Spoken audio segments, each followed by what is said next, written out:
તપાસમાં એ રાજ્યના પડોશમાં આવેલા સંઘ પ્રદેશ દમણમાંથી ગુજરાતમાં દારૂની હેરાફેરી માટે બુટલેગરો નવી તરકીબ અજમાવે છે। બુટલેગરોની વધુ એક તરકીબને વલસાડ જિલ્લા એલસીબીએ ખુલ્લી પાડી છે। વલસાડ નજીક અમદાવાદ મુંબઈ નેશનલ હાઈવે પરથી પોલીસે ઘાસની આડમાં લાખો રૂપિયાના વિદેશી દારૂની હેરાફેરી કરતા એક ટેમ્પોને ઝડપી પાડ્યો। કાર્યવાહીમાં પોલીસે 5 લાખના વિદેશી દારૂ સાથે એક આરોપીની પણ ધરપકડ કરી છે। એલસીબીને બાતમી મળી હતી, જેના આધારે પોલીસની ટીમ વલસાડ નજીક અમદાવાદ મુંબઈ નેશનલ હાઈવે પર વોચમાં હતી। એ દરમિયાન પીરુ ફળિયા નજીકથી પૂર ઝડપે પસાર થઈ રહેલા એક ટેમ્પાને રોકાયો હતો। અંદર તપાસ કરતા બહારથી જોતા ટેમ્પામાં ઘાસ ભરેલું દેખાયું હતું। આથી કોઈ વાંધાજનક દેખાયું ન હતું, પરંતુ પોલીસને મળેલી પાક્કી બાતમીના આધારે પોલીસે ઘાસના પૂળા હટાવી તપાસ કરતા અંદરથી મોટી માત્રામાં વિદેશી દારૂ જથ્થો મળી આવ્યો। ઘાસની આડમાં અંદાજે 5 લાખની કિંમતની 83 પેટી દારૂનો જથ્થો મળી આવ્યો હતો, જેને કબજે કરી પોલીસે મહારાષ્ટ્રના અરુણ રાવ નામના આરોપી ચાલકની ધરપકડ કરી છે। તેના વિરુદ્ધ કાયદેસરની કાર્યવાહી હાથ ધરી છે।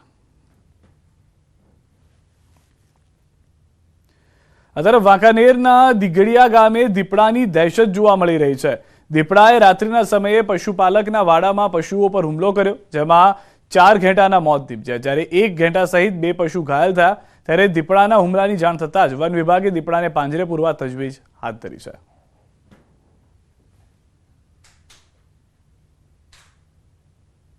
એકાદો દીપડો ના હોય, કારણ કે 4-5 જનાવર માર નાખ્યા, 3 ઘેટા, એક ઘાટું જે અધમું હોય, એક બકરી માર નાખ્યું, એક પાડું, બરાબર।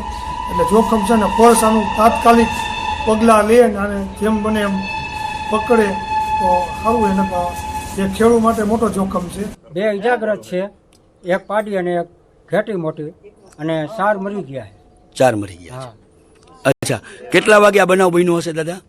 અમે હાજર હતા નહીં, બરોબર। અમે રાતનો વારો છે, પાવા વી ગયા હતા વાડી।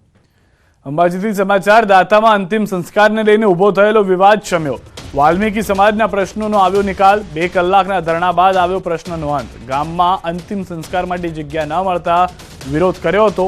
મૃતદેહ સાથે દાતા મામલતદાર કચેરીએ પહોંચ્યા હતા। લેખિતમાં ખાતર બાદ મૃતદેહની અંતિમ વિધિ કરાઈ। એક વ્યક્તિનું થયું હતું આકસ્મિક નિધન।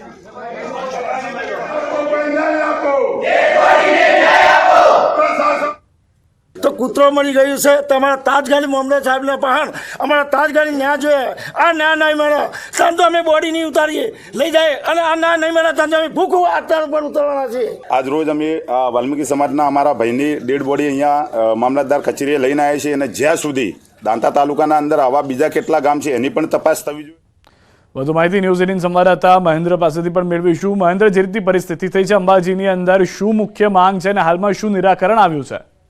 બિલકુલ સિદ્ધાર્થ, આપને બતાવ્યું હતું કે જે રીતે દાતા તાલુકાના નવાવાસના ગામમાં જે વાલ્મીકી સમાજમાં એક વ્યક્તિનું જે નિધન થયું હતું, નિધનના પગલે જો કે ગામમાં તેમને અંતિમ સંસ્કાર માટે ના પાડી દેવાતા કેટલાક લોકો દ્વારા મામલો ઉશ્કેરાયો હતો, અને તમામ જે વાલ્મીકી સમાજના લોકો જે છે આ ડેડ બોડીને લઈને મામલતદાર કચેરી પહોંચ્યા હતા। મામલતદાર કચેરીમાં આ ડેડ બોડીને મૃતદેહને મૂકી દેવા આવ્યો હતો અને ત્યાં માંગણી કરવામાં આવી હતી, સૂત્રોચ્ચાર પણ કરવામાં આવ્યા હતા। જો કે આ બાબતે રહીને સમગ્ર મામલે મામલતદાર જે છે મામલતદાર અને એસડીએમ સાથે વાટાઘાટો કરી અને છેલ્લા અંતે જે છે સમાજના લોકોને ખાતરી આપવામાં આવી હતી જમીન બાબતે। જો કે તેમ છતાં મામલાનો સમયસર લેખિત માંગણી કરાતા મામલતદારે લેખિત પણ આપી આ મામલો સમેટવાનો પ્રશ્ન કર્યો હતો, અને હાલ તબક્કે કહી શકાય છે કે જે રીતે અમને લેખિત આપ્યું છે ત્યારબાદ જે વાલ્મીકી સમાજવાળા છે પોતાના જે મૃતદેહ છે એને લઈ જવાની હાલ તબક્કે કાર્યવાહી કરી રહ્યા છે, અને ત્યાં મામલતદાર પણ પોતે જગા સ્થળે પહોંચી અને તેમને જમીન બતાવી અને ત્યાં આગળ અંતિમ વિધિ કરવામાં આવશે। જો કે હાલ તબક્કે સમગ્ર મામલો સમી ગયો છે।